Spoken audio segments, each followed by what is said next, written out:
Assalamu alaikum and welcome to day 13 of Ramadan 2011, where we're doing chapter studies. And today we'll be doing chapters 18 and 19, which is Al-Kahf and Maryam. So without further ado, let's begin. Right, firstly on the theme of Al-Kahf. Al-Kahf contains a diverse trio of stories, so it's not so easy for me to actually pin down what the overarching theme is, but I shall give it a go anyway. So I hope you'll forgive me for if I appear somewhat more speculative than usual here.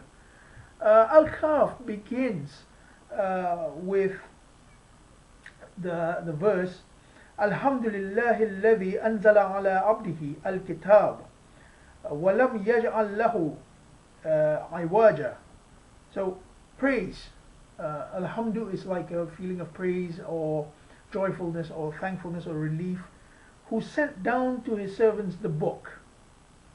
Here, because of the description وَلَمْ يَجْعَلْ لَهُ عِوَاجًا, and has not allowed therein crookedness, we can tell that the book is the Quran. Then it says that he made it qayyiman. It is something which establishes, yeah, so it can warn the terrible punishment which is waiting for those who reject Allah, and give glad tidings to the believers who work righteous deeds, that they can have a goodly reward. So perhaps this is what it's about, qayyiman, the establishing of the Quran. Because this is quite an issue, at least among Quranists, that we think, all right, well, the Quran gives a state, a garden on the earth kind of state. How are we going to get there? Well, perhaps this is it. It says qayyiman, so it establishes. Yeah. Then in verse 6, it also says, it also calls the Quran hadha al-hadith. Hada indicates a totality of something, the whole thing kind of thing, this whole thing to be exact. So the Quran calls itself Hada al-Hadith. So it's like the totality of events. All human events are summed up in the pages of the Quran. So all the essential things, that is the things which we need in order to attain salvation in this life and in the hereafter.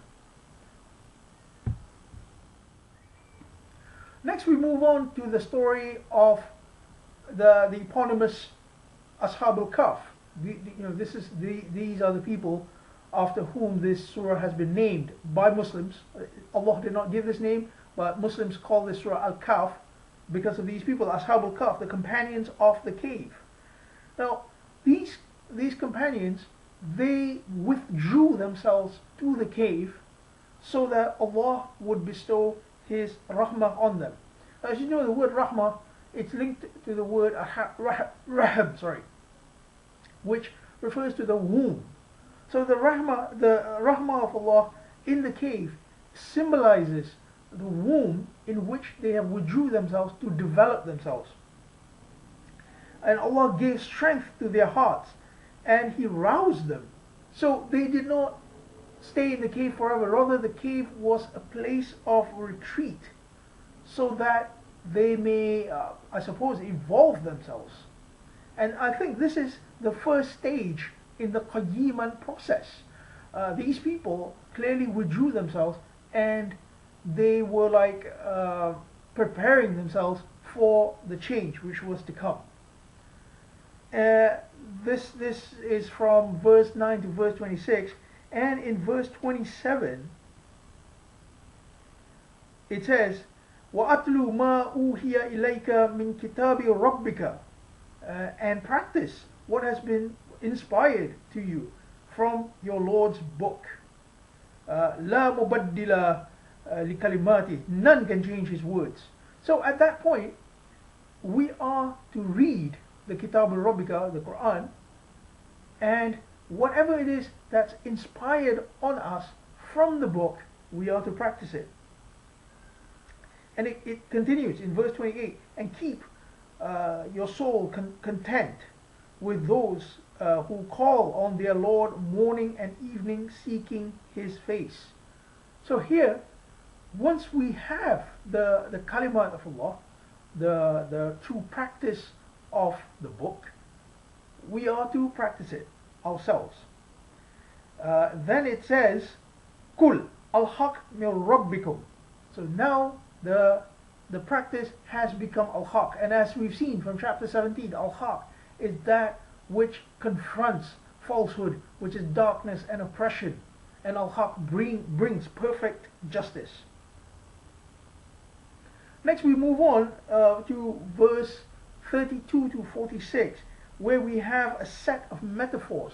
These metaphors, again, they symbolize the mentality which is required for us in order to achieve this qayyiman state, which I mentioned at the beginning of this presentation.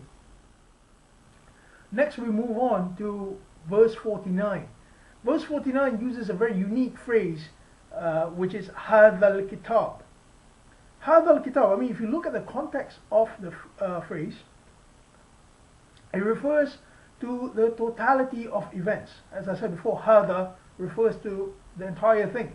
Yeah. So هذا الكتاب here is the totality of events of the human being. هذا الحديث, which is the Quran, is what frames هذا الكتاب. Next we move on to the story of Adam. So why is Adam being mentioned here? Maybe to remind us that the state of Adam is what the companions of the cave were actually shooting for. They actually wanted to achieve that state of Adam. Next, the Quran reminds us that it has min kulli mathalin, every kind of similitude. So in order for us to remember that everything we need to know, it's right there. Next, interestingly, we move on to a particularly unique version of the story of Musa. The story of Musa appears in no less than 31 chapters of the Quran. 31 chapters, that's the most repeated among all the stories. Yet, this particular portion of the story of Musa is unique. It's where Musa encounters a servant of Allah who has special knowledge. So what can we tell from this?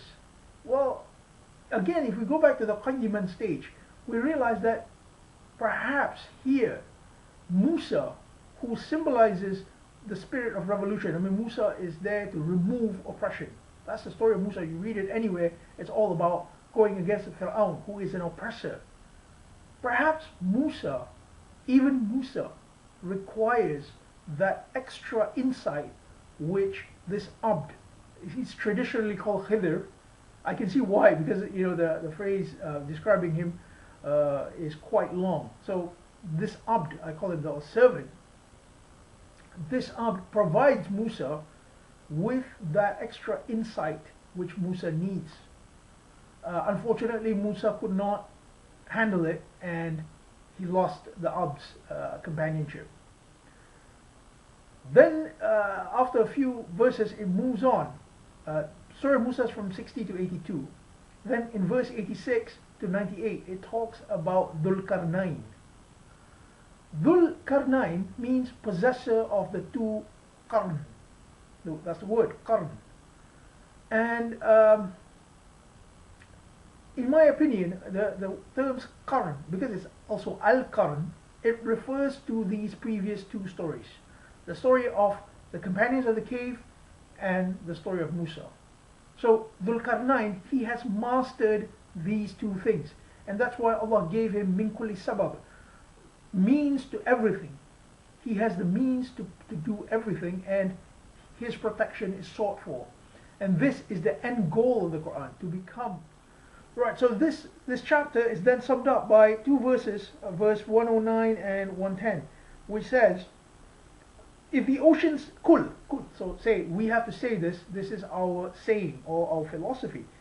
If the oceans were ink for the words of my Lord, sooner would the ocean be exhausted than would the words of my Lord, even if another ocean was added to it. So this shows us that in fact the kalimat of Allah, which we encountered in this chapter, is infinite. We have access to it, and it is unending. And then it ends by saying kul again. So you have to say, innama ana basharum mithlukum, verily I am a bashar like you. Inspiration has come to me that your God is one God. So whoever expects the meeting with Allah, not just in the hereafter, the meeting with Allah can also be in this life. Let him work righteousness in the worship of his Lord and admit no one as partner. So interestingly here, if you look at verses like 24:55, which is ayah istikhlaf, to gain successorship on this earth and to replace it with a state of peace, it also talks about perfect tawheed, because it says ya'budunani wa la yushriku bihi shay'an. They serve me and they do not associate any but me. So shirk is something which prevents us from reaching this state of peace, and we saw it with An-Nahl, we saw it with Al-Isra yesterday, and today we're seeing it with Al-Kahf.